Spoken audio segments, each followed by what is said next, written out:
Hello friends, welcome to our YouTube channel. आज के इस वीडियो में मैं आपको प्रोवर्ब्स के बारे में बताऊंगी। प्रोवर्ब्स हम सब ने पढ़ी है, बट इन हिंदी लैंग्वेज।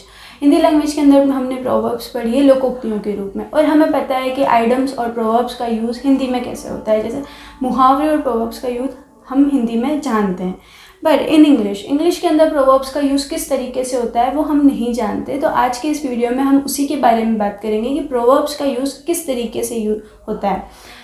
उससे पहले मैं आपको बताना चाहूँगी कि इंग्लिश और हिंदी में प्रोवर्ब्स अलग अलग तरीके से आते हैं। अलग अलग तरीके से इन द सेंस कि अगर हम जैसे फर्स्ट वाले की बात करें, a figure among ciphers, a figure among ciphers, अंधों में काना राजा। अब आप ये सोचोगे कि यार अ फिगर अमंग साइफर्स का मतलब, तो लोकोक्तियों के अंदर हम हिंदी में उसका मतलब जान सकते हैं कि हिंदी के अंदर लोकोक्तियाँ होती क्या है।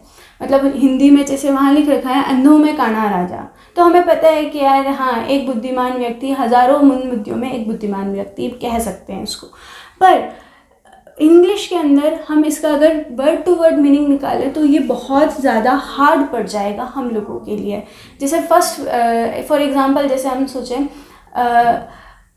थोता चना बाजे घना, है ना, ये एक प्रोवर्ब है, हिंदी की प्रोवर्ब है। अब इसको अगर हम इंग्लिश में करना चाहें तो उसका होता है कि एम्प्टी वेसल्स साउंड्स मच। अब आप बोलोगे यार वहाँ तो थोता चना बाजे घना हो रहा था और यहाँ पे एम्प्टी वेसल्स साउंड्स मच हो रहा है, तो ये बहुत डिफ़िकल्ट होता है कि आप वर्ड टू वर्ड मीनिंग निकालो। अब अगर आप वर्ड टू वर्ड मीनिंग निकालते हो तो इसका मतलब होता है कि एम्प्टी वेसल्स जो है वो बहुत आवाज़ करता है। ठीक है, वो कहीं ना कहीं सही भी लगेगा हमें, बट जब उसको हिंदी में हम सोच रहे हैं तो थोता चना बाजे घना हो रहा है, तो वो एक नॉर्मल थिंग होगी कि यार अब चने को हम इंग्लिश में चेंज करें तो ग्रीन ग्राम्स साउंड्स मच, तो ये बहुत ज़्यादा अजीब हो जाएगा। इसी वजह से प्रोवर्ब्स हिंदी और इंग्लिश के अंदर उनकी वर्डिंग में डिफ्रेंसिएशन आता है। जो हिंदी के अंदर है उसे हम इंग्लिश में जब चेंज करते हैं तो उनका वर्डिंग मीनिंग चेंज हो जाता है। जो उनके वर्ड्स है, जो उनका सेंटेंस है, उसका मीनिंग थोड़ा बहुत चेंज हो जाता है। तो आई थिंक कि जो स्टूडेंट्स हैं जो कंपटीशन एग्ज़ाम्स की तैयारी कर रहे हैं, तो उन्हें चाहिए कि वो ज़्यादा इनकी डीप मीनिंग में ना जाएं, क्योंकि डीप मीनिंग में जाते ही खेल खत्म।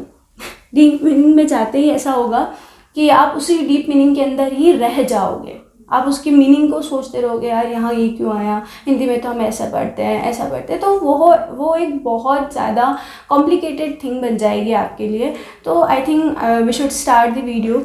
तो पहला हमें प्रोवर्ब पढ़ने हैं। तो पहला जो पॉइंट है हमारा प्रोवर्ब के अंदर, वो है अ फिगर अमंग साइफर्स, अंधों में काना राजा। जैसे मैंने अभी बताया, हजारों मंदबुद्धियों में एक बुद्धिमान, तो हम यही कहेंगे यार ये तो अंधों में काना राजा वाली बात हो गई, है ना। तो अब हम इसका मीनिंग नहीं निकालेंगे, हम सिर्फ इसे याद करेंगे, ताकि हमें इंग्लिश के अंदर जब हम किसी से बात करें तो हमें आयरनिकली वे में इस बात को बोलने का जो है तरीका पता चल जाए कि प्रोवर्ब्स का हम किस वे में यूज़ कर सकते हैं। सेकंड आता है ग्रेट क्राई लिटिल वुल। तो ग्रेट क्राई लिटिल वुल का ऐसा है, ऊंची दुकान फीका पकवान। जैसे हम मान लो आप कहीं गए और वहाँ पे आप पता चला कि यहाँ एक बहुत फेमस शॉप है। आप वहाँ गए, आपने वहाँ ख़रीदारी भी की, सब कुछ किया, बट अकॉर्डिंग टू यू अगर आपको वो जो पकवान है, वो जो डिश है, वो जो सामान जो आपने ख़रीदा है वो आपको अच्छा नहीं लगा, तो व्हाट विल यू यूज़? ऊंची दुकान फीकी पकवान। But in English what we will use? Great cry little wool. If you want to say that, oh that's a great cry and little wool according to me. Okay. Third, to kill two birds with one stone. इसका आपको meaning सीधा पता ही चल रहा होगा कि एक तीर से दो निशाने लगाना। जैसे हम हिस्ट्री में पढ़ते हैं, बहुत सारे सब्जेक्ट्स में पढ़ते हैं कि उसने एक तीर से दो निशाने लगाए।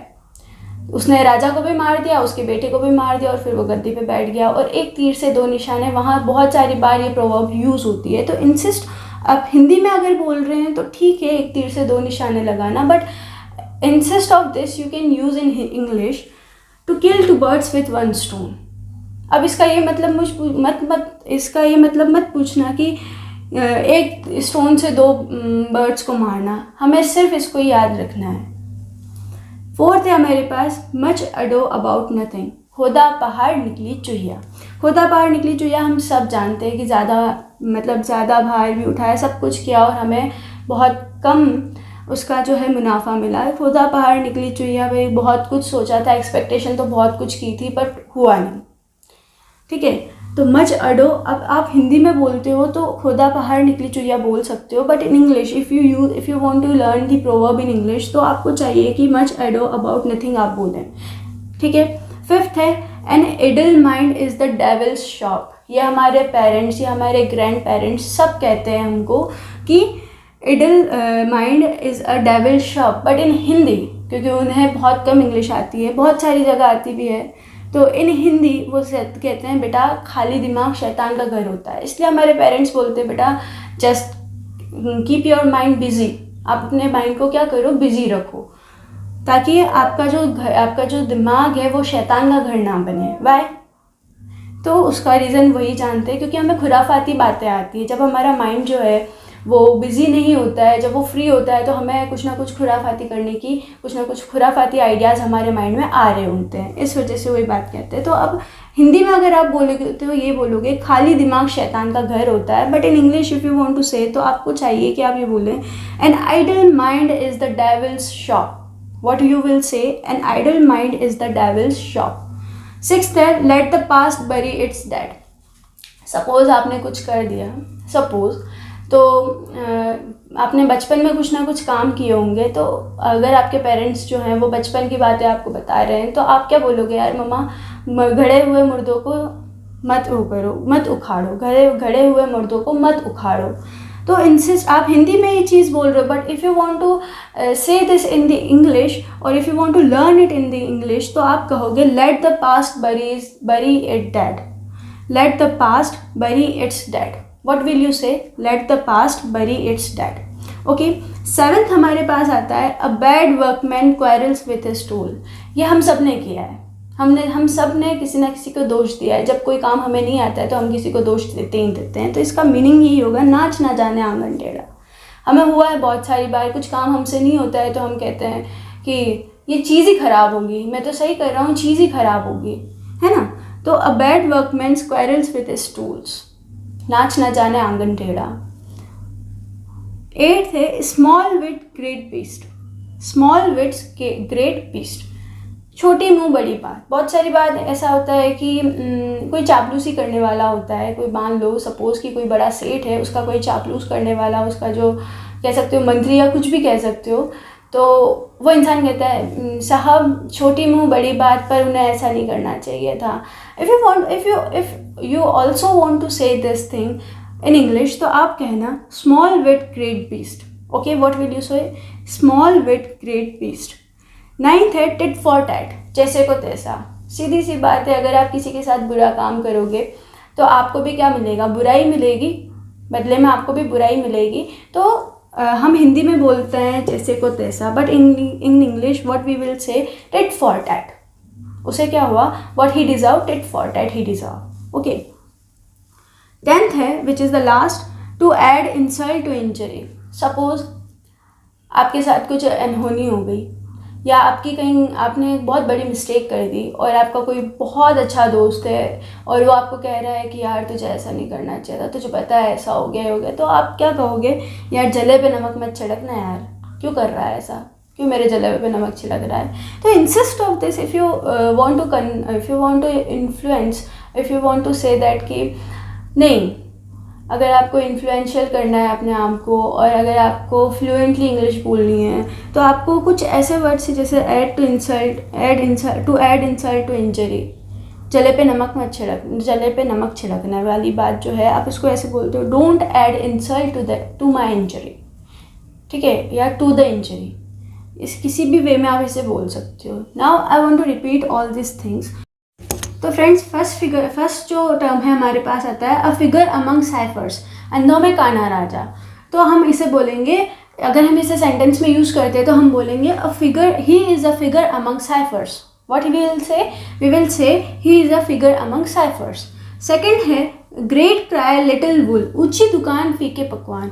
If you went to someone and if you go to some place you and you think कि यार ये बहुत फेमस जगह है और आपने वहाँ से कुछ खरीदा, बट आपको ऐसा लगता है कि यार यहाँ के सिर्फ नाम ऊंचे हैं, काम ऐसे मतलब इसका जो पकवान है वो वैसा नहीं है, या इसकी जगह ये जो जगह है वो ऐसी नहीं है जैसा लोग कह रहे थे, तो व्हाट विल यू से?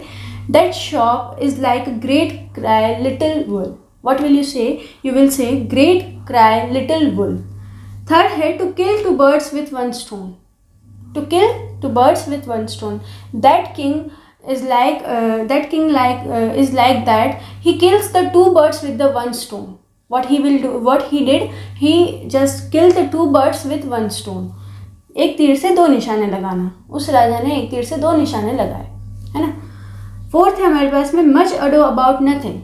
खुदा पहाड़ निकली चुहिया, मेहनत तो बहुत की थी, एक्सपेक्टेशन तो बहुत किए थे, पर मिला कुछ भी नहीं। So what will you say? This situation is like much ado about nothing. Fifth is an idle mind is the devil's shop. As I told you कि हमारे पेरेंट्स हमें बोलते हैं ये बात कि बेटा खाली दिमाग शैतान का घर होता है। Same here, if you want to say someone to this, so you will say like, and don't waste your don't being a free person, don't being just do your work, just busy in something else. Because an idle mind is the devil's shop. So यहाँ एक बात और बताना चाहूँगी, idle का मतलब हम दो सेंस में ले सकते हैं, एक तो आलस के रूप में, और एक और होता है कि एक जो इंसान होता है जिसका काम में मन नहीं लगता है उसे भी idle बोला जाता है, और एक खाली तो पता ही है आप सभी को। सिक्स्थ है हमारे पास में let the past bury its dead. If your mother said, अगर आपकी मम्मा जो है वो आपको बता रही है कि यार ऐसा हुआ था, तूने ऐसा किया था, ये किया था, वो किसी और को भी अगर आपकी बातें बता रही है, तो अगर आप सडनली वहाँ जाके क्या बोलोगे? मम्मा गड़े हुए मुर्दे मत उखाड़ो। व्हाट विल यू से? गड़े हुए मुर्दे मत उखाड़ो। But if you want to say this in the English, what will you say? Mom let the past bury its dead. What will you say? Let the past bury its dead. Seventh है a bad workman quarrels with his tool. हमने हमारे दोस्तों को हर बार देखा है, हमारे दोस्त ऐसा ही करते हैं। क्या करते हैं वो लोग कि कहाँ गया ये रहा, a bird workman quarrels with his tool, ये वाला ही है ना। तो हमारे दोस्त क्या करते हैं कि उनसे कुछ काम नहीं हो रहा होता है, तो वो ऐसा करते हैं कि यार है ना, यार ये चीज़ ही जैसे मैं हूँ, अब मेरे से पेन इस पे नहीं लिखा जा रहा है, लिखा हुआ नहीं लिख पा रही हूँ, तो मैं क्या बोलूँगी कि यार ये पेन ही ख़राब होगा।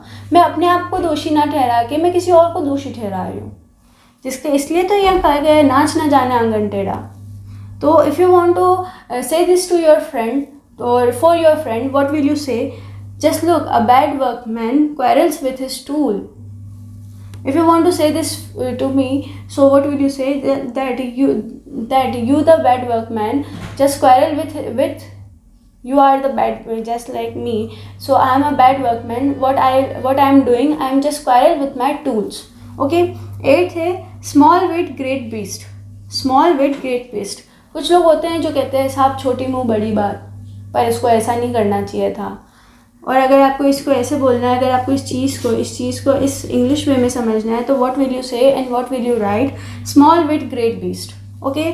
9th है हमारे पास टिट फॉर डैट, जैसे को तैसा। जो अगर कोई इंसान बुरा है, उसने किसी के साथ बुरा किया है, तो उसके साथ भी बुरा ही होगा बाद में, तो हम क्या बोलेंगे? Just look what he deserve tit for TET.